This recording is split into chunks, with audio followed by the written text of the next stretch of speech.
Bonsoir à tous, bienvenue dans le 20h BFM. Je suis ravie de vous retrouver ce soir à la une.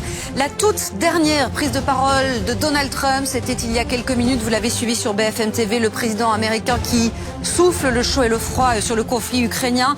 Après avoir menacé ces dernières heures Moscou de sanctions économiques, il a rappelé que Vladimir Poutine reste avec lui évidemment celui qui a les cartes en main pour ramener la paix. On sera à Washington dans un instant avec Antoine Lard. On va revenir évidemment sur ces mots du président américain, mais aussi sur ce plateau avec Olivier Ravanello. Votre soirée Ligne Rouge à partir de 21h sera consacrée à ce conflit ukrainien et plus précisément à la menace nucléaire dont on parle beaucoup ces derniers jours et la manière dont la France se prépare. Soirée Ligne Rouge bien sûr à partir de 21h.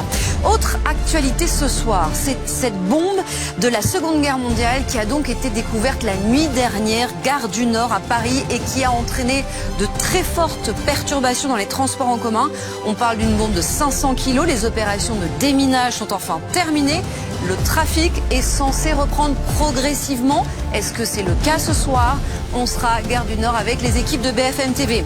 Et puis, après avoir dévoilé le lieu des 2 prisons censées accueillir les plus grands narcotrafiquants de France, aujourd'hui, le ministre de l'Intérieur sur le terrain a précisé les nouvelles mesures de sécurité qui vont être instaurées dans ces établissements, les conditions de détention de ces narcotrafiquants, fouilles plus fréquentes, petits carreaux sur les fenêtres, lutte anti-drone renforcée. On va revenir sur ces annonces avec Laurent Valdiguier, le 20h BFM.